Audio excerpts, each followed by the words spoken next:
Ahí te abro el micro, Ítalo, y puedes poner ya la cámara. Hola. Ahí está, perfecto. Bueno, pues bienvenidos a un nuevo webinar de los que organizamos conjuntamente IT Latino y Dev Academy.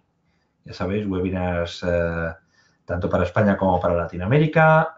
Os recuerdo que estaremos aproximadamente unos 45 minutos con la presentación y posteriormente pasaremos a un turno de preguntas. Podéis hacer las preguntas vía micrófono o por el chat ya. Para hacerlas vía micrófono tendréis que levantar la mano accionando el botoncito levantar mano que aparece en el panel de control de GoToWebinar. Recordad que el webinar se está grabando y os enviaremos el link con la grabación pues en un par de días. Bueno, Ítalo, te escuchamos perfectamente. Creo que ya le has dado al play otra vez, ¿no? A ver, mueve el ratón. Sí, ya está todo, ya puedo manejarlo yo perfectamente. Perfecto. Fantástico. Pues todo tuyo. Nos vemos cuando termines para el turno de preguntas. Bueno, bueno, yo he venido a explicarles mis conocimientos sobre R. Estos conocimientos los he adquirido durante un periodo en el que estuve trabajando en un departamento de Data Science. En este departamento nosotros no trabajábamos con Spark, así que este webinar no va a ser sobre Spark, que ya me lo han preguntado algunos. Este webinar va a tratar de cómo funciona R exactamente por debajo. O sea, R normalmente trabaja en memoria RAM. Bueno, normalmente y siempre realmente. Lo que hace R siempre es cargar los datos sobre la memoria RAM. Y entonces nosotros lo que teníamos en el departamento de Data Science era un ordenador, un servidor donde teníamos unos 32 cores y unos 196 gigas de RAM. ¿Qué pasaba? Que al trabajar con Big Data, nosotros no paralizábamos en clústeres como hace Spark, pero teníamos esta limitación de memoria RAM. O sea, aunque tenga 196 GB de RAM, que es un tocho bastante grande, a veces te vienen datasets que son más grandes que eso. Así que te ves forzado a meterte por la parte de abajo de R para saber cómo funciona y trabajar eficientemente con su código. Así que, sin más dilación, les voy a contar las cosas que fui descubriendo de R para poder orientar tu código a que sea eficiente en memoria RAM y poder gestionar toda esta base de datos enorme. Lo que voy a explicar, en principio, era una introducción de RProject y RStudio, y una pequeña explicación de qué son los lenguajes funcionales. Luego comentaré el funcionamiento interno de los data frames. Eh, Tercero, explicaré lo que es la vectorización de cálculos y cómo trabajar esta vectorización, cómo la gestiona R. Y por último, contaré lo que son los environments, que seguramente más de una habrá visto el tema de los environments cuando está ejecutando su código R. Tengo aquí una consola R. Esta variable de aquí, que son los environments, todo el mundo lo leemos, pero realmente no sabemos lo que es, o algunos sí lo sabrán, pero bueno, para que no lo sepa, pues yo se lo voy a explicar. Primero, R, el lenguaje R. R es un lenguaje funcional. ¿Qué significa esto? Significa que trabaja basándose en las funciones matemáticas. Esto lo explicaré en la siguiente diapositiva. Lo bueno que tiene R es que tiene una comunidad muy grande. Aunque hay mucha gente que dice que R no es eficiente, R por debajo, si lo sabes trabajar bien, si sabes vectorizar tus cálculos, es bastante eficiente dentro de lo que cabe. Otra cosa que tiene buena R es que tiene múltiples librerías de estadística, de machine learning, de visualización, la típica de ggplot. Más o menos como Python tiene pandas y scikit-learn, pues nosotros tenemos incluso más. O sea, como tiene una comunidad tan grande, pues eso se retroalimenta, hay foros donde tú puedes comentar, dar tu opinión, buscar información. Para mí R es un lenguaje, aparte de que gracias a que está bastante extendido, pues esos foros tienen mucha información donde tú puedes resolver tus dudas. El problema de R, que eso ya me lo advirtieron a mí cuando empecé a estudiar Data Science, es que tiene una curva de aprendizaje muy grande. Como puedes ver en el gráfico, cuando tú te encuentras con un lenguaje como R, pues no es como Python, que es un lenguaje sencillo, donde todos son fors, todos son movidas así bonitas. R tiene muchas funciones de base, que si no te las conoces, te vas a estrellar contra un muro. Necesitas conocer todas esas funciones, e ir aprendiendo poquito a poco, de repente te salen errores raros que no los entiendes, vas aprendiendo qué son esos errores, cómo tratarlos, hasta que consigues llegar a un conocimiento meseta, más o menos. Bueno, siempre se puede aprender más, donde te siguen saliendo esos errores, pero ya sabes lo que significan y cómo gestionarlos. Pero aún así, ya que R nos da esa interfaz que nos ayuda bastante a realizar procesos de Machine Learning, a realizar Data Science tan sencillo con su data frame, ¿sabes? Es una herramienta que visualmente es muy bonita, ¿sabes? Si sabes tocar ese código y gestionar los data frames, a mí me encanta. ¿Qué es un lenguaje funcional? ¿Qué significa un lenguaje funcional? Un lenguaje funcional significa que está basado en el uso de funciones matemáticas. Para los que hemos dado matemáticas, que seguramente seremos casi todos, ya seamos estadísticos, físicos, informáticos o incluso administración de empresas, una función matemática, lo que se define como una función matemática es un proceso que le llega a una entrada y tiene una salida. ¿Qué significa eso? Que no tiene efectos colaterales.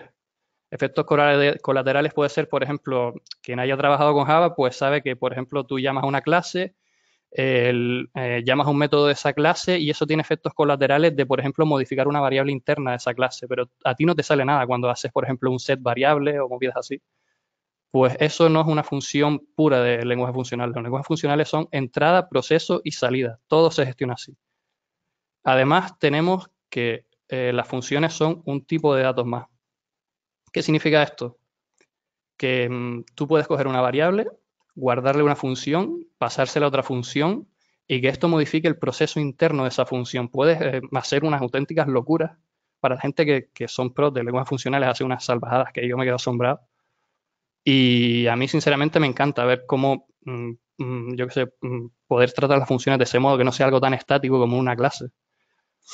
Luego tenemos el punto de que las variables son inmutables. Esto a lo mejor les suena un poco raro porque tú cuando coges una variable en R, pues puedes asignarle un valor y después más adelante cambiarla, pero realmente por debajo R no cambia esa variable, ya lo veremos más adelante. O sea, realmente está haciendo una modificación. La variable que tú intentas modificar es inmutable y hace una pequeña cosilla que ya se los comentaré. Bueno, empecemos con lo más interesante, el funcionamiento interno de los data frames. ¿Qué es un data frame? O sea, ¿qué es estructuralmente un data frame? Tú, para trabajar con data frame, lo mejor que puedes hacer es aprender su estructura interna, sobre todo a la hora de meterle cálculos y procesamiento. Entre más sepas de esa herramienta, pues más eficiente va a ser tu cálculo. Así que un data frame no es una matriz como se piensa mucha gente, no es una tabla de Excel así fija. Un data frame realmente lo que es una lista de columnas. Seguramente esto para muchos no será algo nuevo, ya lo sepan porque habrán utilizado a lo mejor la Play o accesos a columnas así a través de filtrado y tal. Pero me gustaría insistir en eso, que un data frame no es una matriz, es un sistema de columnas. O sea, es una lista donde tienes muchas columnas. Cada columna es un vector. Lo tenemos aquí, un vector. Aparte de todos estos datos, pues los data frames también tienen el número de columnas, unas variables así especiales, el número de filas, que yo intuyo que eso lo tiene ya preprocesado de antes para no tener que estar haciendo el conteo cada vez que llamas a esa función. Son como en una clase, pues una variable interna. Ahora vamos a tocar un poquito de código, que siempre es lo más interesante a la hora de explicarlo. A mí me gusta más lo práctico, me gusta más lo visual que me estén enseñando diapositivas. Y le voy a explicar con este código cómo funciona un data frame. O sea, qué es lo que hace un data frame por debajo cuando tú le estás asignando valores, cuando lo modificas, qué es lo que hace R por debajo. Vamos a crear este simple data frame sencillo así, donde tengo una columna nombre, una columna apellido y una columna edad. Pongamos que la columna, el data frame sample data, se lo quiero asignar a other data. Ejecuto aquí, se me crea la variable esta y tengo dos data frames. ¿Qué es lo que ha pasado por debajo? Mucha gente se piensa que esto es lo que pasa por debajo, pero realmente lo que pasa por debajo no es esto, no se duplica el data frame en memoria, no te hace una copia sobre ese data frame. Realmente lo que pasa debajo de R es esto. O sea, tenemos la variable other que apunta a la misma lista al mismo data frame que sample data. Esto a lo mejor no es tan explicativo así con imágenes, pero esto es la lista de listas, que es una lista de punteros hacia los datos, básicamente. Luego, imaginemos que, por ejemplo, en Other Data, o sea, en el nuevo data frame que acabo de asignar, yo pon tú que aquí el colega Juan se quiere cambiar el nombre porque no le gusta, es un nombre demasiado básico y quiere cambiárselo por Jaden porque es más moderno. Pon tú. ¿Qué es lo que pasa cuando yo hago esto? Obviamente, si muestro los datos, vemos que en la variable aquí ya no es Juan, sino Jaden, y en sample data tenemos que esto sigue siendo Juan. ¿Qué ha pasado? Pues lo que ha pasado es que la columna esta se ha modificado, solo esta columna, la primera columna nombre, y se ha copiado y se ha duplicado con el nuevo valor, pero se ha copiado la columna entera. O sea, coge la columna entera, le cambia ese valor y la copia entera y ahí la asigna. Sin embargo, para las otras columnas sí que sigue apuntando hacia las demás columnas.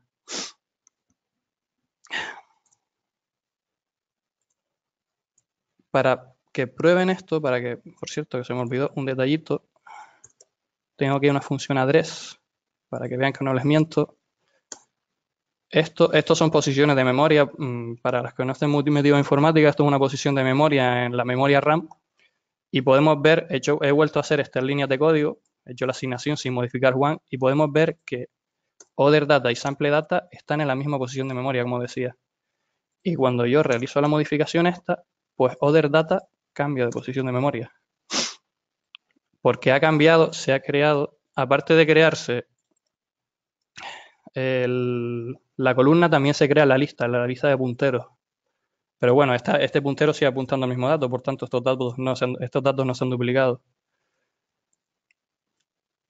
¿Qué es lo que pasa ahora si yo cojo el sample data, este de aquí, y le asigno el valor Luis? O sea, ahora tengo sample data, ya no es Juan tampoco, sino Luis, y other data es Jaden.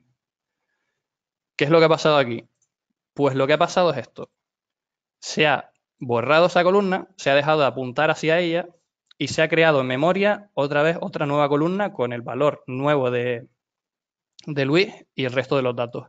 ¿Qué ha pasado con la columna que estaba antes? Pues ha venido una cosita que se llama el garbage collector, que en español, en castellano es el recolector de basura, le han puesto su nombre, y se ha cargado esa columna. A veces tarda un poquillo, pero eso lo hace. Simplemente cuando el garbage collector ve que hay un dato, una información que nadie está apuntando hacia ella, que yo no la tengo en el environment aquí asignada, que no puedo llegar a ella de ninguna forma, pues entonces el garbage collector la limpia y se la carga.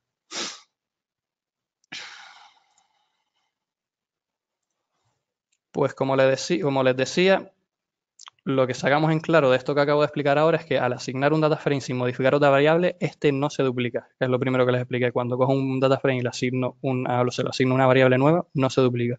Solo se crean columnas propias del data frame copia, del nuevo que acabamos de copiar, cuando se modifican los valores de esas columnas. Se crean esas columnas que hemos modificado, las demás siguen apuntando al primero. Y si se modifica una columna del primero, pues se borra entera y se crea una nueva. En caso de que el segundo data frame está apuntando, por ejemplo, si creo que me pueden ver el ratón, ¿no? Sí, pueden ver el ratón. Si este de aquí está apuntando todavía a este y este se modifica, este sigue existiendo realmente. Ahora, ¿qué pasa cuando hacemos un rbind? Un rbind es una función que mucha gente no sabe, pero es muy peligrosa. O sea, no digo que no la utilicen, pero que tengan cuidado con ella. ¿Qué pasa si yo hago un rbind? Pues se modifican todas las columnas a la vez.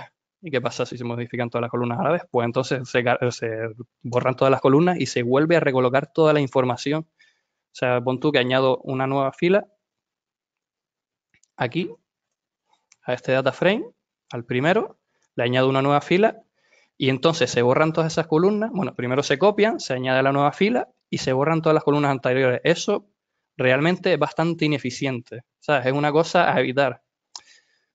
Sí lo puedes hacer una vez, no te digo que lo hagas nunca, pero si, por ejemplo, tienes un data frame muy grande, una base de datos, imagínate que tengo metido en memoria, tengo el caso este del servidor que les contaba antes de 196 gigas, tengo un data frame de 80 gigas y le meto una fila nueva. Pues entonces eso me va a tener que copiar los 80 gigas de nuevo a una su nueva posición de memoria, añadir la nueva fila y borrar lo anterior. Eso es muy costoso en Big Data. O sea, es una cosa totalmente a evitar. Si son bases de datos pequeñas, les digo, no se preocupen tampoco. Aquí tengo un ejemplito que lo demuestra. Cogemos el mtcars, voy a limpiar lo anterior para que no nos moleste. En el mtcars tengo todas las variables numéricas, eso lo sabrán ya supongo que habrán trasteado con esto alguna vez. Y pon tú que yo quiero añadir, son 100.000 nuevos coches, porque el mtcars es una lista donde sale la descripción de los coches. Quiero añadir 100.000 nuevos coches. Le meto un for y en cada iteración del for va a añadir una fila nueva. Pues eso va a hacer que en cada iteración se esté cogiendo el data frame, que copiando, añadiendo la nueva fila, borrando la anterior. Siguiente iteración, se copia el data frame, se añade la nueva fila, se borra la anterior. Y eso es una locura que no veas. Imagen Big Data. Eso yo te digo que he tenido procesos que he estado desarrollando y no me he dado cuenta, y hasta que no me di cuenta de esto, el proceso iba súper lento. A lo mejor del rango de tardar 2 horas a tardar 20 minutos, imagínate. O sea, eso es una bestialidad de tiempo. Solo por el R-Bind, por haber hecho esta movida que no teníamos conocimiento en ese momento. Bueno, aquí lo he hecho rápido porque es una base de datos pequeña, pero se entiende que para Big Data va a pasar eso seguro. Ahora no lo voy a hacer porque si no entonces me va a petar el ordenador y me quedo sin webinar, básicamente. Entonces, R-Bind en Big Data prohibido. O sea, pueden hacer un R-Bind si, por ejemplo, tienen dos datasets de 20 gigas y 20 gigas, pues ahí hagan un R-Bind, obviamente. Si lo tienen que hacer obligados, pues se van a tener que fastidiar y hacerlo. Pero hacer posible es una cosa a evitar. Siempre hay que tender a vectorizar los cálculos. Y ahora vengo con eso de la vectorización. La vectorización de cálculos es un cambio de chip a la forma de gestionar tu código, la forma de gestionar tu procesamiento, que es algo totalmente necesario cuando trabajas con Big Data. O sea, los problemas de Big Data son los mismos, son los mismos problemas, pero con cosas ampliadas y tratados de diferentes formas. Te los tienes que enfocar la solución de diferente forma totalmente. Ahora, ¿qué es la vectorización? La vectorización significa en R todos los elementos son vectores, todos. O sea, todo lo que te puedes echar en cara, una lista es un vector de punteros, un vector es un vector, un elemento único también es un vector, un data frame es una lista, que la lista es un vector, y cada columna es otro vector, todo es un vector. En R todo es un vector. Bueno, una función creo que no es un vector, ahora que lo pienso. A lo mejor un vector de un elemento con una función dentro, también puede ser eso. Seguramente habrán visto que, por ejemplo, yo pongo aquí, pongamos Paco, 1, y ahora imprimo Paco. Pues aquí me está diciendo que esto es un vector de una dimensión donde tengo guardado un único elemento. Si ahora pongo Juan, soy muy creativo con el nombre de las variables.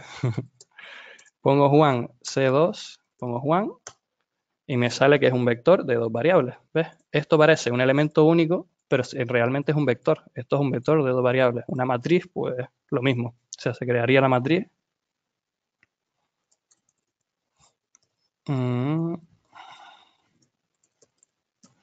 Ay, perdón. R-bind, ¿no?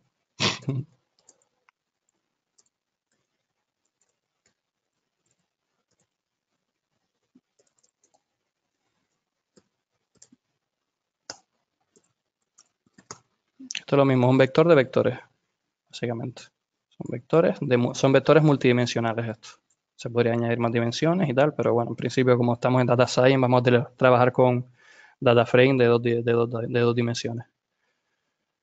Pues bueno, después de esto, en R todos los elementos son vectores. Los cálculos vectorizados son mucho más rápidos porque están optimizados internamente. ¿Qué significa que están optimizados internamente? R realmente tiene un truco. O sea, lo que tiene R es que cuando las funciones base de R no están programadas en R realmente. Por debajo muchas tienen C. Más, si tú vas a abrir una función de R base, muchas veces tiene una llamada código C external, no sé qué, pues eso es una llamada código C, que eso está súper optimizado por debajo.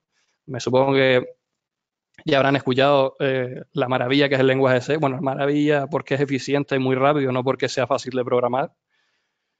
Pero eso, R por debajo en las subfunciones base tiene C. por norma. Por eso está bastante optimizado el tema de la vectorización. Luego, la vectorización, cuando tú vectorizas son mucho más legibles las funciones. Cuando tu código se suele hacer mucho más legible. Seguramente habrán ustedes vectorizado sin darse cuenta y el código de ustedes es mucho más legible. Ahora les enseñaré un ejemplo. Y el código se queda mucho más corto. O sea, puedes hacer un código de 2 líneas así y se queda súper potente eso. Súper potente, súper escueto y súper legible. Para mí, la vectorización es Dios en R. Ejemplito. Vectorización, aquí lo tengo. Ahora voy a cargar un data frame. Esto es un data frame bastante tocho, de 2 millones de filas. Tengo 2K, pero en verdad son 2 millones. Voy a aprovechar para ver un poquito de agua.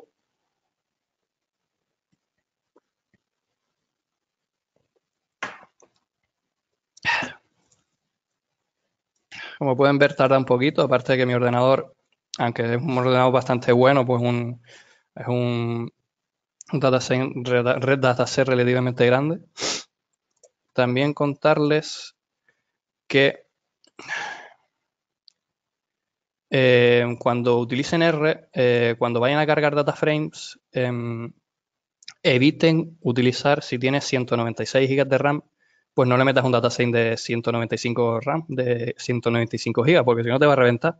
Siempre tienes que tener en cuenta que cuando vas a trabajar con un data frame, tiene que ser menor a un 40% de tu RAM, o incluso menor a un 35%, porque en el peor de los casos vas a tener que hacer una copia entera de tu data frame para hacer cálculos sobre él. Por eso yo he cargado ahora mismo un data frame de un 30% de mi memoria, menos de un 30%, porque claro, esto es un ordenador normal, no es un servidor, tengo otros procesos así de Windows, todos conocemos a Windows, lo divertido y lo bueno que es, que nos mete así procesos, y, y me he cargado uno de un 25%, y aún así ha tardado, aún así va lentillo.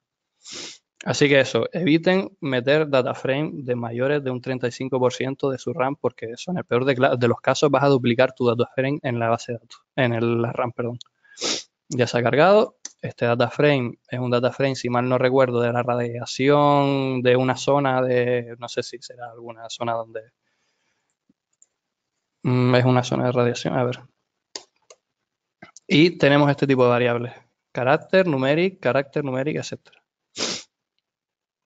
¿Qué pasa si yo hago esto? Esto, siendo un data frame de, a ver cuánto era, 2 millones de filas, un poquito menos. Siendo un data frame de 2 millones de filas, tú piensas, tío, sumarle 2 millones de filas a uno, eso tiene que ir lentísimo. Pues no, hago así y va como un tiro. ¿Por qué? Porque esto ya R vectoriza por debajo. Esto es vectorización. Es que lo habrán utilizado seguramente sin darse cuenta. Esto ya es vectorización de por sí. Ha sumado 1, puedo hacerle los cálculos que me dé la gana. Yo sumé 1 para hacer algo simple, para no poner un cálculo muy complejo, pero puedes hacerle cualquier cálculo complejo así, que eso lo vectoriza y lo realiza más rápido. ¿Qué significa vectorizar? Vectorizar es coger el vector entero, o sea, en la columna entera de latitudes. O sea, si yo hago así, no lo voy a hacer porque si no va a reventar esto. Me coge este vector de datos, en todo caso sería toda la columna, y hace el cálculo de manera paralela y optimizada sumándole 1. O sea, no hace un for por debajo, lo vectoriza, hace un cálculo de como decir todo junto a la vez, o alguna cosa así, por llegar a entenderlo de manera sencilla.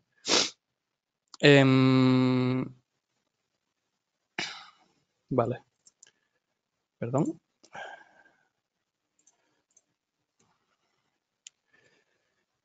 Ahora le voy a explicar la diferencia entre los applies y los for. O sea, seguramente habrán escuchado que los for en R son bastante lentos. ¿Por qué? Por el motivo que les conté antes, porque los for no están optimizados en R, los hace en código R, tiene que traducir el código R al lenguaje máquina y eso es un proceso bastante complicado. ¿Qué es mejor utilizar? Un lapply. O sea, un lapply está optimizado por debajo y va como un tiro comparado con un for. La gente dice, no, es que un lapply utiliza un for por debajo. Sí, puede que utilice un for por debajo, un apply o lo que sea. Utiliza un for por debajo, pero un for optimizado. O sea, el for base de R, el for normal de R es una porquería, no evítelo. Además, un apply o la familia de los apply, aparte de ganar velocidad, ganas en legibilidad, porque lo único que tienes que hacer es meterle tu data frame y meterle el cálculo que le quieres aplicar a cada fila o a cada columna o a lo que vayas a hacer tú exactamente. Y además tiene mucha versatilidad porque tienes numerosos tipos de apply, tanto el apply, l'apply, supply. Además, creo que la mayoría dependen de apply o supply dependía del apply, m'apply dependía del apply. Tienen dependencias entre ellos, por dentro se llaman unos a otros, pero bueno, al final todo funciona de manera bastante óptima. Pongamos, perdona, el ejemplito. El ejemplo de velocidad de vectorización. Lo tengo, perdona, aquí. Casi se me escapa. Pongamos que tengo el... Vamos a limpiar porque ya sabemos que aquí la RAM pues no sobra. Pongamos que tengo estos datos. Es una columna de...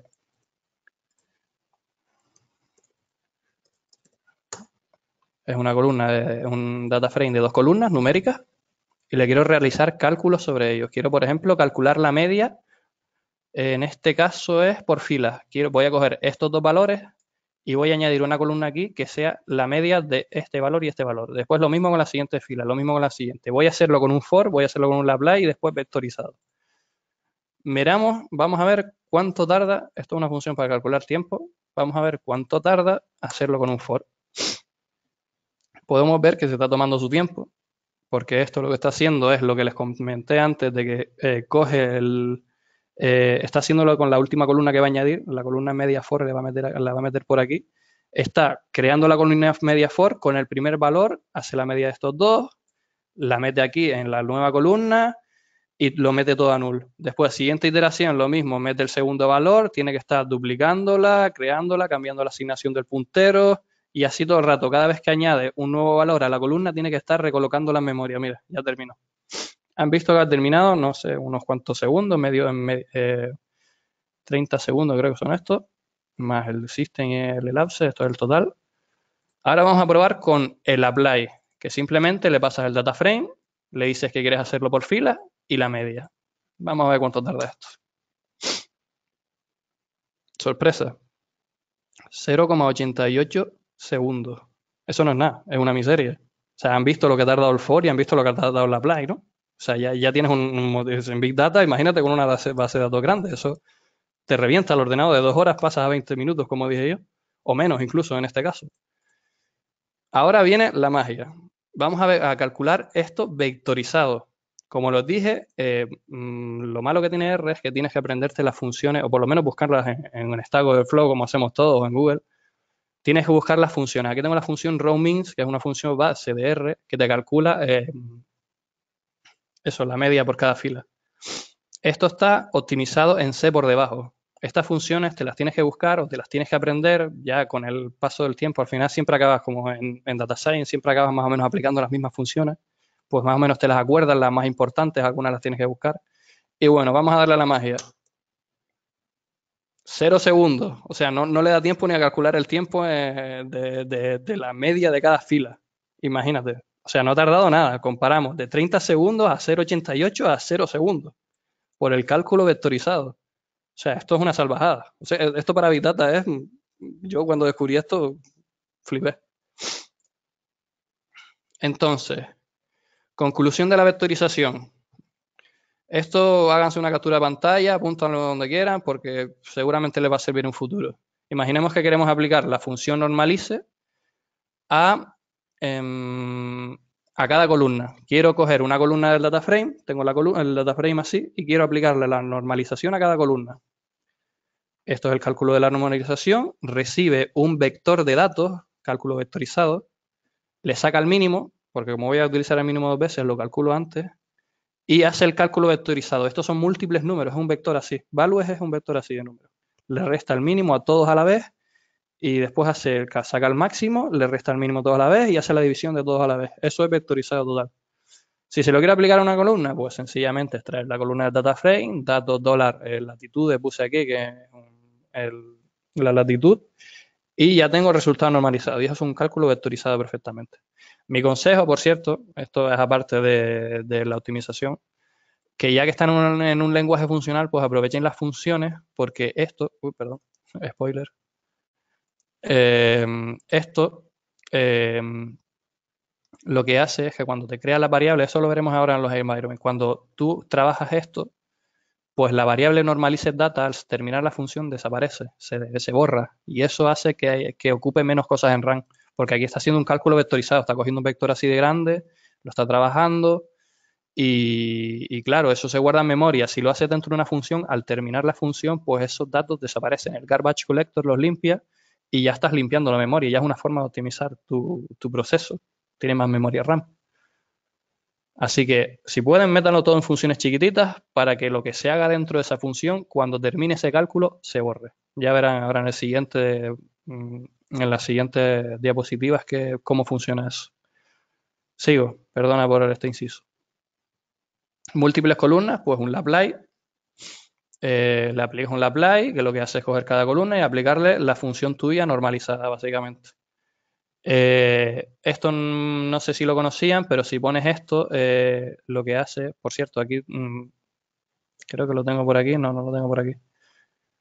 Esta variable nuevos datos realmente está asignada datos. Antes de nuevos datos le hice un igual a nuevos datos, un igual en la flechita, que realmente está apuntando a lo mismo, para que cuando le meta estos paréntesis no se pierda la estructura, porque seguramente les habrá pasado a ustedes que cuando trabajan con la apply, el capullo pues se carga la estructura tuya y te lo devuelve todo de listas y no un data frame. Pues si lo haces así, te lo devuelve como un data frame.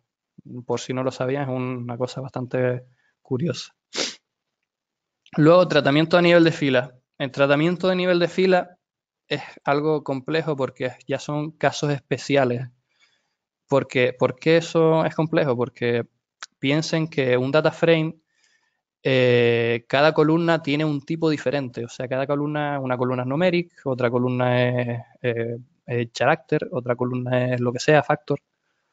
Pues en un vector siempre tienen que ser todos los datos del mismo tipo. Un vector, bueno, seguramente habrán visto el típico numeric, abro, cierro paréntesis 0, cuando tienes un vector vacío de numeric. O sea, siempre un vector tiene que ser todos los valores de ese vector del mismo tipo. Entonces, a nivel fila, cuando estamos con data frame es complicado trabajar. Eso ya es algo un poco más avanzado. Ya tendrías que aplicar otro tipo de transformaciones que aquí no me va a dar tiempo a explicar. Entonces, a nivel de fila, evítenlo. Si puede ser, columnar los procesos. Y bueno, por último, ya múltiples filas. Aquí sí se podría hacer la normalización de datos aplicando pues un apply de columnas. Esto también es un caso especial en el caso de que todas, o sea, aquí lo puse, pero es un caso especial en el caso de que todas las filas sean iguales, porque de todas las columnas sean del mismo tipo. Porque puede destrozar las estructuras, ya no te aseguras la optimización. Normalmente cuando trabajas, de todos modos en Data Science, normalmente trabajas a nivel de columna o a nivel de columnas enteras, ¿sabes? Y eso sí te puede funcionar la vectorización. Ahora le voy a explicar el filtrado de R, que por debajo también vectoriza. No sé si lo sabían. Es que R vectoriza. R es un lenguaje funcional que vectoriza siempre sus cálculos. Me parece que MATLAB también vectoriza sus cálculos por debajo, aunque MATLAB creo que no es tan rápido como R. R, como tiene C por debajo, pues le da bastante velocidad. Supongamos, esto lo tengo en código, que tengo este de aquí. Tengo este data frame. Esto de aquí, datos. Que simplemente es una columna y otra columna. Son dos columnas con números. Voy a hacer el filtrado, que voy a coger, voy a decirle que los datos que me dé las columnas cuando solo los datos de la primera columna son mayores que 0. Me va a dar el 5, esta fila y esta fila, ¿no? Es obvio, eso es visible para todos. Voilà. ¿Qué es lo que ha pasado aquí? Pues hemos vectorizado esto de aquí, que lo tengo aquí copiado, por cierto. Esto realmente...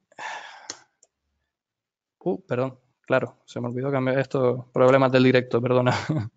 Esto lo que hace, fíjate, te da un vector de true o false. ¿Qué es lo que hace esto? Un vector, o sea, un vector de true o false que se lo inyecta aquí dentro, en el primer campo. Si no lo recuerdan, el primer campo es a nivel de fila. O sea, está diciendo que la primera fila, lo tengo aquí en la diapositiva, se ve mejor. True, false, le dice, la primera fila la acepta, la segunda, lo siento, pero te quedas en casa. La tercera para adentro y la cuarta tampoco entra. Eso es lo que está haciendo. También incluso puedo coger y hacer así y me va a dar exactamente el mismo resultado. Tengo este resultado de las dos columnas y puedo hacer así y le meto esto de aquí. 1, 2 y 3. Y me da exactamente el mismo resultado. O sea, esto es esto de aquí. Exactamente. Esto devuelve esto. Esto es cálculo vectorizado. Te lo vectoriza todo para hacerlo todo más rápido internamente. Función reduce. Esto realmente es algo que quería explicarles, pero no sabía exactamente en dónde meterlo, así que lo he metido aquí en vectorización, que también lo hago vectorizando, pero bueno, para mí esto es una parte, esto deberían de intentar quedarse con esta herramienta porque aparte de que va súper rápido y es bastante, visualmente es bastante legible, yo les aconsejo que esto intenten atender lo máximo posible porque es muy curioso. Es un poco, un poco lioso, pero atiendan. Seguramente les va a gustar. Función reduce. A lo mejor algunos ya conocerán la función reduce de, por ejemplo, Spark o Scala también la tiene. No sé si Python también la tenía en Pandas o no sé. Bueno, función reduce. ¿Qué hace la función reduce? La función reduce acepta una función combinadora y una lista de datos. ¿Qué significa eso? Uy, perdone. Una lista de datos. En la lista de datos yo tengo, por ejemplo, es una lista de toda la vida.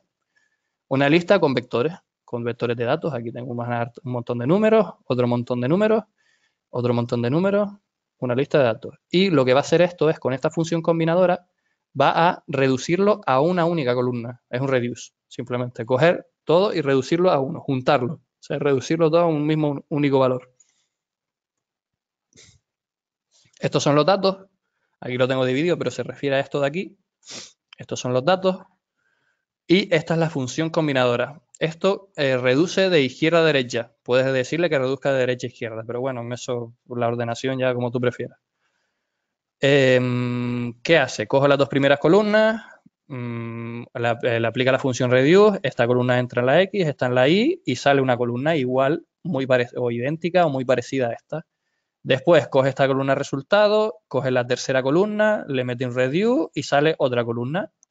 Esta columna, lo mismo, coge esta columna, reduce, así hasta acabar con todas y terminar el proceso con una única columna. Se va juntando dos, sale una, coge la tercera, coge esas dos, sale otra, así reduciendo, en plan como en cascada, acumulándolo.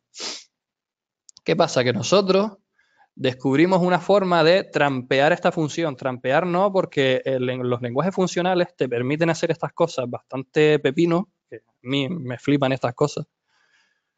Y nosotros hemos trampeado esta función para poder optimizar cálculos y hacer transformaciones de un data frame en cascada. Pongamos en data science que normalmente una parte importante del data science es el preprocesamiento, claramente. O sea, siempre antes de pasárselo a un modelo, tienes que separar el dummy, normalizar los datos, crear nuevas columnas. Todo este preprocesamiento que tú haces en data science antes de llegar a los datos que vas a pasarle al modelo, pues requiere una serie de funciones. Todo esto se puede hacer con la función reduce de manera óptima. Obviamente, cada transformación que le vais a aplicar al data frame lo tienes que vectorizar. Eso ya es lo que eso lo tienes que hacer tú. Esto no te lo va a vectorizar, pero si tú lo vectorizas bien y además utilizas la función reduce, va a ir como un tiro. ¿Cómo funciona exactamente esto?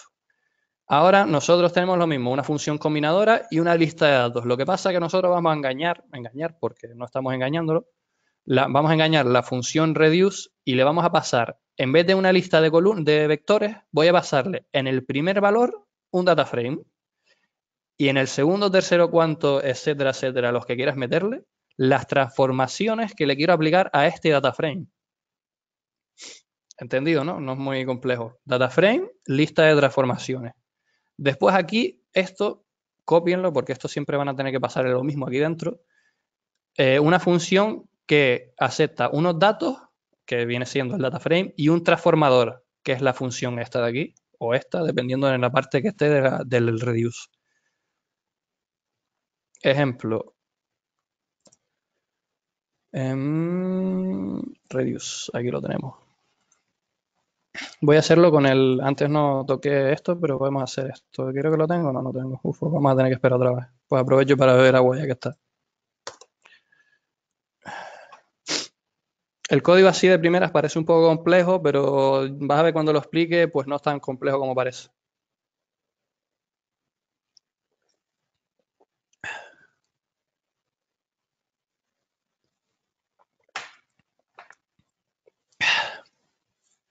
A ver, perdón. Por cierto, no sé si se han fijado, a lo mejor ya muchos que han tocado R ya se habrán fijado que tengo esto un poco así loco, o sea, lo tengo diferente como suele tenerlo la gente. Lo que tengo es aquí los scripts y aquí tengo la consola. A mí, sinceramente, me parece mucho más cómodo, me lo descubrió un amigo y para mí fue ver la luz, o sea, porque normalmente tú vas a trabajar con los scripts y con la consola, estos dos de aquí abajo te suelen dar bastante igual. Esto creo que puedes tocarlo en Tools, Global Options y Paint Layout. A lo mejor llevan la diapositiva así mirando en plan, ¿y esto por qué está así? Pues aquí puedes gestionarlo, pones source, que son los scripts, console para la consola. Estos son los paneles, este. Yo se los aconsejo totalmente. Bueno, sigamos. Ya lo he leído. Y aquí tenemos los datos, ya lo leímos. Imagínate que tenemos los datos ya leídos de algo, cualquier historia, eso ya es de ustedes. Y estas son las transformaciones que le voy a aplicar. Obviamente tiene que ser en funciones, aprovechemos el lenguaje funcional. Y lo que voy a hacer, creo que lo tengo por aquí incluso y no tengo que volverme loco. Aquí está. Este es el data frame. Le voy a aplicar a la columna height, le voy a cambiar porque esta columna tiene NA, es una columna numérica, pero tiene NA dentro de sus valores, es una columna numérica integer. Y le voy a poner todos los NA, se los voy a convertir a cero. Esto es una transformación, ¿ves? Aquí tenemos la transformación que le voy a aplicar a datos. Este datos no es mi modo de este datos. Este datos de aquí realmente es el datos de aquí arriba. Cuidado, no se confunda, esto es una función. Debería cambiar el nombre a lo mejor para que fuera más legible, pero bueno. Aquí lo mismo, cojo aquí voy a calcular la radiación por altura, por la altura que tenemos. Tenemos la columna altura, height, y la columna value, que son dos numéricas. Hago la división y creo una columna nueva. Luego tenemos, voy a coger la latitud y la longitud, los voy a pegar en una string y voy a crear una columna que se llama location. Esto ya les aviso que va a ser lo más lento que vaya porque los pastes cero, la transformación de numérico a string es algo bastante lento, no solo en R, en todos los lenguajes, porque eso implica un cambio de codificación de la variable y son cosas que, sabes, que no es culpa de R, no le vamos a echar la culpa de todo al pobrecito. Así que eso, si va lento no se asuste. Vamos a compilar las funciones de transformación y después tenemos el combiner. Esto copienlo si lo quieren utilizar. Hagan una captura pantalla de esto. Que esto lo que hace es acepta unos datos, una columna de datos y le aplica un transformador. ¿Qué es el transformador? Como les había comentado, todos los lenguajes funcionales aceptan funciones de entrada. Entonces,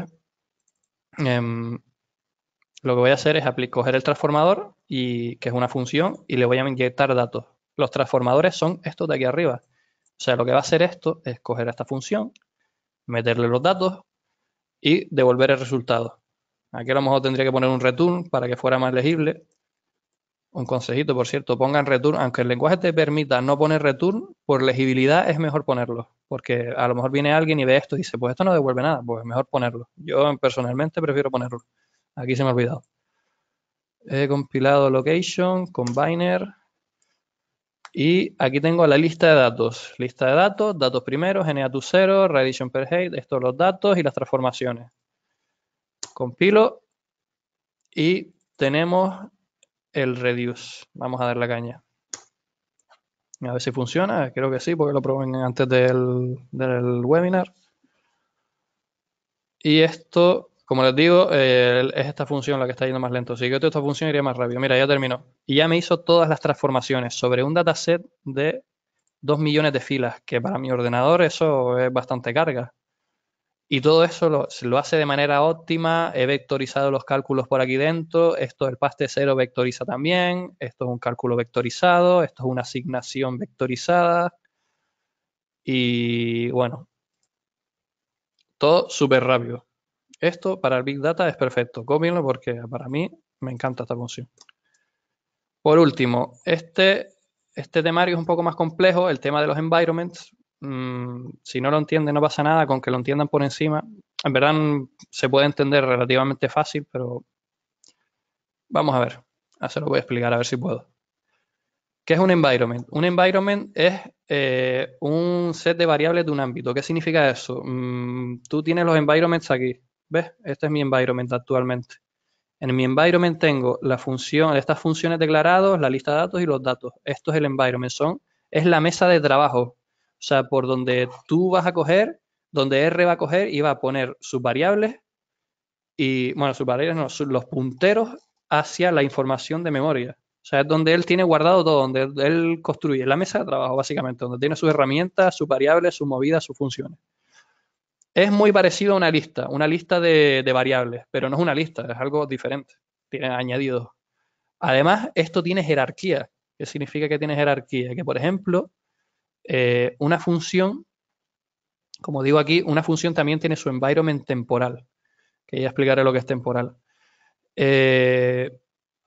Por ejemplo, si yo declaro una función y la utilizo, cuando se crea un environment para esa función, una mesa de trabajo para esa función, para que él guarde sus variables, a sus trabajitos y sus movidillas, pues él tiene un puntero hacia mí, porque yo soy su padre y yo le he creado, pero yo no tengo puntero hacia él. Eso hay que tenerlo en cuenta, que eso lo comento un poco más adelante. Me parece que me he adelantado.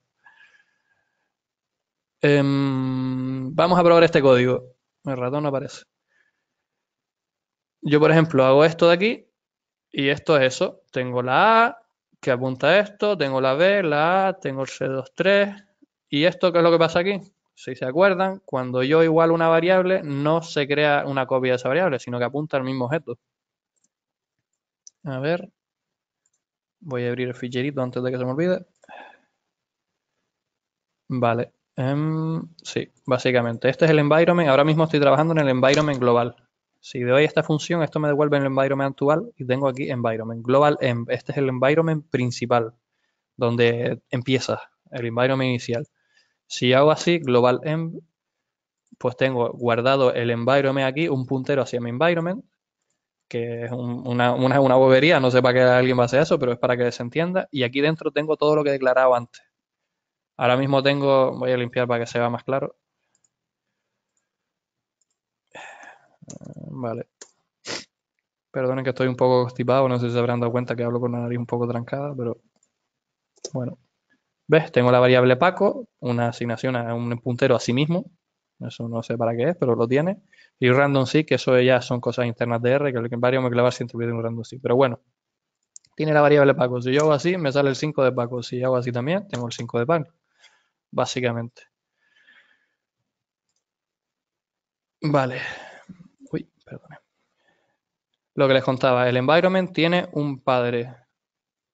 Todo environment tiene un padre y un puntero a su padre. El padre no tiene puntero a su hijo, siempre. O sea, aquí tenemos, este es el padre, este es el hijo tiene un puntero. Si hace parent m, creo que era la función, si mal no recuerdo, pues ya tiene el environment del padre. El global environment, aunque no lo sepamos, aunque no lo parezca, también tiene padres. ¿Cuáles son los padres del global environment? Pues estos de aquí, las librerías que he importado, la que le importé antes de PRIR, stat, que son las básicas, utils, estos son los padres de global environment. Cuando yo hago library XML, no sé si tengo la librería esa ahora mismo. Creo que sí. No, no la tengo. Bueno, cualquier otra, glue, por ejemplo, pues me va a salir aquí, glue. ¿Lo ves? Se mete aquí, se convierte en padre de... ¿Para qué? Para que el environment global pueda ir a buscar las funciones de glue, básicamente. ¿Qué es lo que pasa con las funciones? Estos son casos especiales ya de las funciones y los environments. Cuando yo llamo una función, no se crea un environment de esa función, aunque realmente se crea a posteriori. Cuando creo la función, perdón,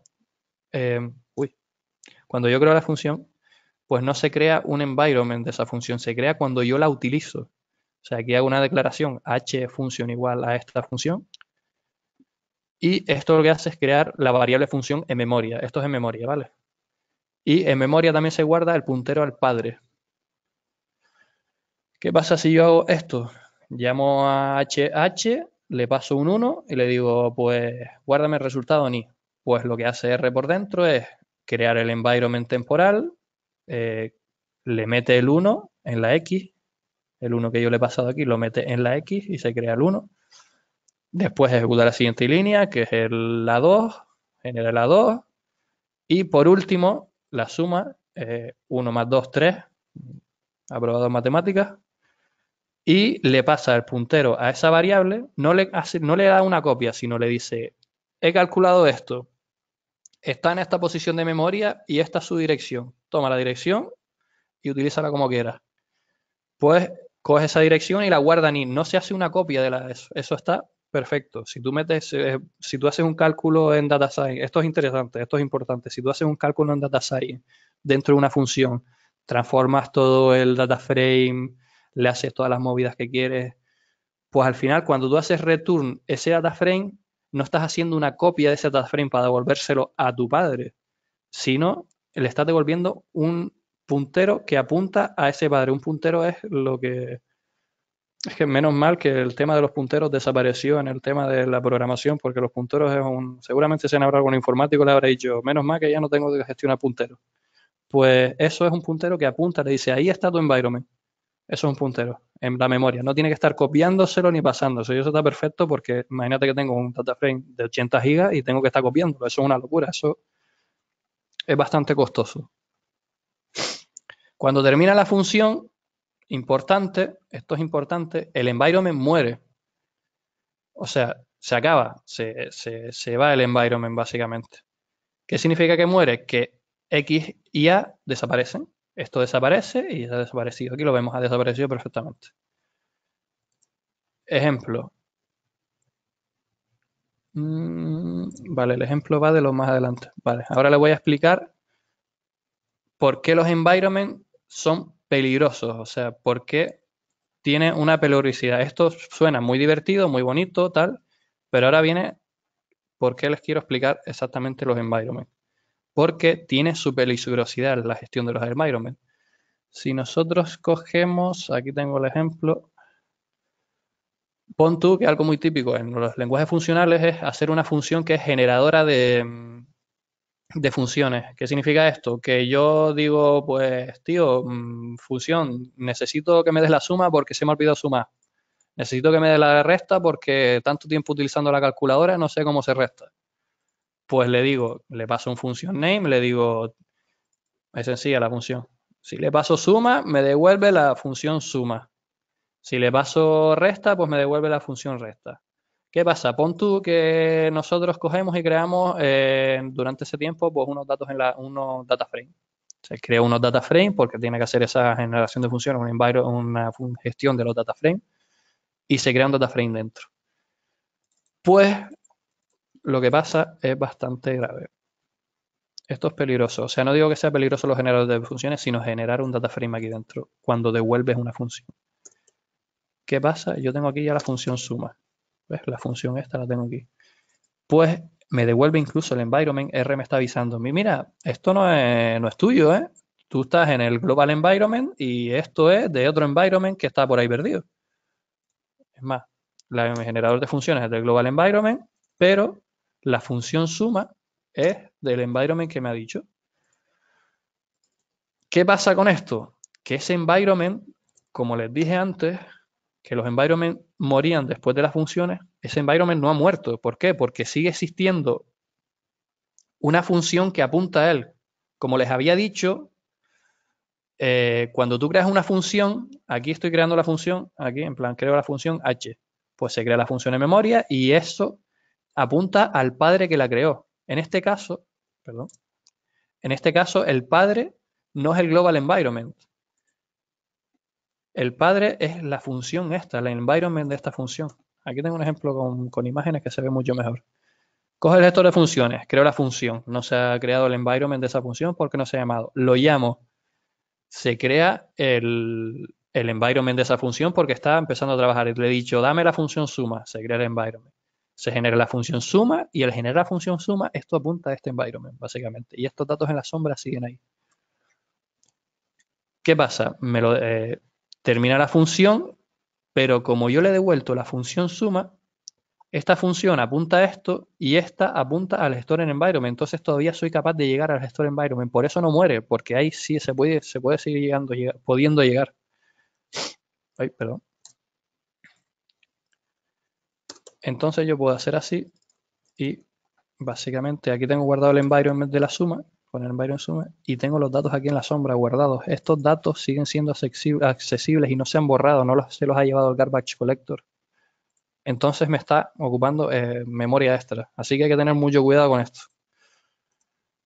Y bueno, en conclusión, pues ya pueden ver que R sencilla es así, cuando lo utilizas para cosas sencillas puede parecer fácil, para data science con data frame pequeños pues no te tienes que preocupar de otras cosas, pero cuando lo vas a llevar a bases de datos grandes y tienes una memoria de RAM, como les dije, 196 gigas de RAM que tenemos nosotros, 32 cores, creo que era una movida así, pues entonces te tienes que preocupar más por estas cosas. O sea, tienes que ya meterte debajo de R y ver lo que hace para que no te dé estos problemas, para que no te pete por memoria, no se queden data frames sueltos en memoria porque has hecho alguna cosa extraña, intentar no replicar los datos. Insisto en utilizar la función reduce para concatenar tus transformaciones sobre el data frame. Para mí esto es una herramienta de 10. Si alguien quiere el código, pues creo que se lo puedo pasar en un momento por correo. Creo que tienen mi correo aquí. Me viene un correíto, me dice, Ítalo, necesito que ese código porque no me dio tiempo a hacer imprimir pantalla cuando lo estabas explicando. Yo se lo paso sin problema. Y bueno, hasta aquí la presentación. Espero que les haya gustado, que no haya sido muy aburrido con lo que he explicado, pero ha sido un poco largo. Pensaba que iba a tardar un poquito menos y he tardado 40 minutos. Y bueno, muchas gracias. No Muy sé bien, si Ítalo. ahora. Muy interesante lo que nos has contado. Entonces, os recuerdo que podéis ahora aprovechar que tenéis aquí a Ítalo, que tiene muchas cosas que hacer. Entonces, para plantear preguntas o comentarios que queráis hacer a Ítalo, tenéis dos vías. O lo hacéis por el chat, ¿vale? Que aparece en el panel de control de GoToWebinar, o me levantáis la mano para participar directamente vía micrófono, os animo a hacerlo. No se os va a ver la webcam, o sea que tranquilos, es solo el micro. Me levantáis la mano accionando el botoncito que pone levantar mano en el panel de control y yo os abriría el micro. En el panel de control hay un iconito que pone levantar mano. Entonces, si me levantáis la mano, yo os abriría el micro. Bueno, vamos a ver. Mientras... A ver, aquí tengo una primera pregunta que me hacen por el chat de Jesús Ítalo. Pone, ¿cuáles son los requisitos necesarios para empezar a trabajar con R? A lo mejor un poquito de... Si has trabajado con MATLAB te viene bastante bien a empezar con R, pero es que como R es un lenguaje tan particular, no se parece a muchos lenguajes. El lenguaje más parecido que he visto yo es MATLAB. Pues yo intuiría que saber un poquito de programación básica te basta. Entender sobre todo temas de funciones y cálculos. No sé, hay muchos cursos básicos por ahí que son bastante buenos, la verdad. Sobre todo, si quieres aprender R, intentar no buscar cursos de... Porque es que normalmente R siempre se orienta al data science. Y si buscas cursos de R, te van a explicar data science más que R. Así que a lo mejor buscar algún curso de introducción a R estaría bastante bien, que te expliquen código R, te expliquen los Laplace, te expliquen el tema de la vectorización, que más o menos lo he explicado hoy. Pues está bastante bien. Evitar sobre todo el tema de este curso es de visualización, este curso es de data science. Esos son librerías concretas de R. Código R, pues es buscar un cursillo de introducción sobre todo.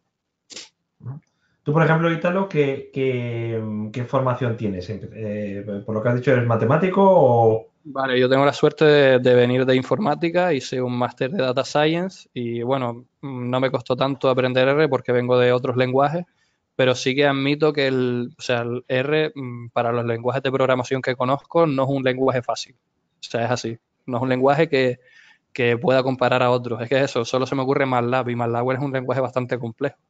No es como Java, por ejemplo, Python es un lenguaje sencillo. Python para aprender está bastante bien, pero el problema es que no tiene las librerías que tiene R. A mí R me gusta más porque tiene mucha más comunidad, mucha más librería, está mucho mejor. Que a ver, Víctor, tienes aquí la mano levantada, ¿eh? Te voy a abrir el micro, Víctor. A ver si te escuchamos. Ahí, tienes tú que abrirte el micro, Víctor. Que me has levantado la mano. A ver, ahora. Hola, Ítalo. Hola, sí, dígame. Hola, muy interesante. Oye, yo quería saber si te has encontrado en tu carrera profesional en entornos productivos trabajos en R o modelos en R. En entornos productivos, ¿a qué te refieres? Sí, pues en ¿Eficiente? entornos.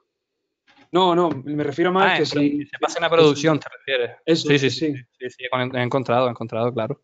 O sea, los he encontrado. Es que justo precisamente estuve trabajando en un banco donde se trabajaba en R. O sea, incluso se desarrollaban aplicaciones en R, ¿sabes? Normalmente el tema de investigación para gente que no había tocado nunca R se tocaba Python, pero era R puro, básicamente.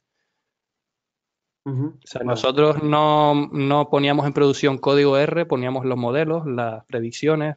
Teníamos, por ejemplo, nos pasaban un dato de clientes o lo que sea, algún análisis que tuviéramos que hacer, alguna campaña, y nosotros trabajábamos en R. Obviamente no le pasábamos el modelo, sino le pasábamos las conclusiones que habíamos sacado del modelo, pero sí, totalmente en producción R.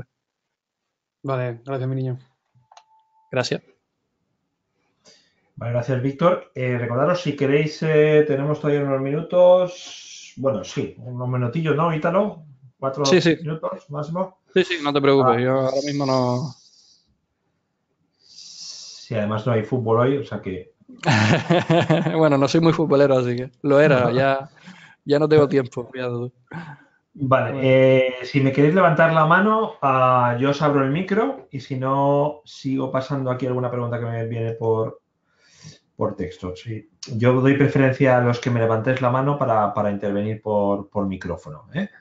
Accionando el botoncito de levantar mano que aparece en el panel de control. voy A a ver, poner la aquí. diapositiva perdona que te corte, Sí, del sí, sí, sí, Functional sí. Reduce para que se vea. Incluso lo voy a poner así en el código R por si a alguien le interesa copiarla. Exacto. Bueno, recuerda también que enviamos el vídeo. Vale, bueno, también es verdad. Pero, Bueno, a ver, dice Jesús, este ya lo hemos visto. Otro Jesús, no, el mismo Jesús. Dice, a nivel de software, ¿qué necesitas en tu máquina? Este es el que ha preguntado antes cuáles a son los nivel de requisitos software que necesarios necesitas en tu para máquina, trabajar. pues, Sí. perdón, a nivel de software lo que necesitas en tu máquina, pues es el R Project. Yo lo tengo por aquí en el escritorio. Tienes el R Project y simplemente tienes que instalar el R Project y después el R Studio. Primero el R Project, vas a Google, R Project y ahí te instalas la última versión de R. Ahora mismo la 3.5.1, no sé si hay algo, ha salido alguna nueva. Y el R Studio. Y en principio en Windows lo hace todo bastante automáticamente. O sea, así, ya cuando instalas el R Studio, te busca la carpeta donde tienes instalado el R Project y, y ya está, sin problema ninguno. En Ubuntu o en Linux, pues creo que puedes tirar de consola, poner install, yum install RStudios, aget RStudio y te lo instala perfectamente. O sea, no es algo complicado R. Por suerte, ya que estamos hablando de esto, aprovecho para comentarles que para instalar dependencias, R, lo bueno que tiene, tú si te vas a otros, Python creo que también tiene algo bastante similar, pero en R me pareció mucho más sencillo. Tú solo tienes que meter un install packages si quieres instalar una librería. Esto tira de un repositorio de CRAN donde tienen todos los paquetes y te dice dónde tienes que cargarlos y le metes la librería que quieres instalar, XML, voy a darle ahora mismo, creo que hay una librería XML y no la tenía antes, y te la instalas sin ningún problema. Esto aparte de la instalación de R. Eso es lo bueno. Mira, fíjate tú que no tiene XML. XML2 era la otra. Y sin problemas te la instala, es súper sencillo. R la verdad que está hecho, en eso está bien pensado, ¿sabes? Es una herramienta que está pensada para gente que no es programadora. Es una herramienta pensada también para data science, para estadísticos, ¿sabes? No es para informáticos en sí, sino su lenguaje, aunque sea un poco complejo en el tema funcional y tal, pues está lo guay del tema de la vectorización es que te lo simplifica bastante. De primeras puede asustar, es que eso, la curva de aprendizaje es tan fuerte porque de primeras te asusta, pero una vez aprendes, realmente no hay tanto problema. A lo mejor he metido mucho miedo en esa parte. A ver, dice Miguel si recomiendas algún link en particular para aprender R desde cero. ¿Algún link para aprender? No sé, es que yo no sabría decirte porque yo aprendí R en el máster, es la cosa. Pero directamente en Coursera seguramente te encuentras algunos, no por hacer publicidad, pero yo qué sé. Pueden haber muchos cursos gratis online, tanto buscar en Google, cursos gratis en R, hay seguro. Vale. Dice, ¿qué paquete nos También podrías... Adelante, adelante. Ítalo. También me gustaría recomendar para la gente que le ha gustado el tema este de R avanzado, pues que se lean el libro de Advanced R, que es un libro bastante bueno, que es donde la Biblia que yo tenía cuando programaba en R, tenía el Advanced R al lado, que es de donde he sacado parte del temario, el de los environments está sacado de ahí. Y es un libro bastante bueno que te explica todo esto en profundidad, cómo funciona R por debajo. Para mí es un libro de 10. Y bueno, siguiente pregunta.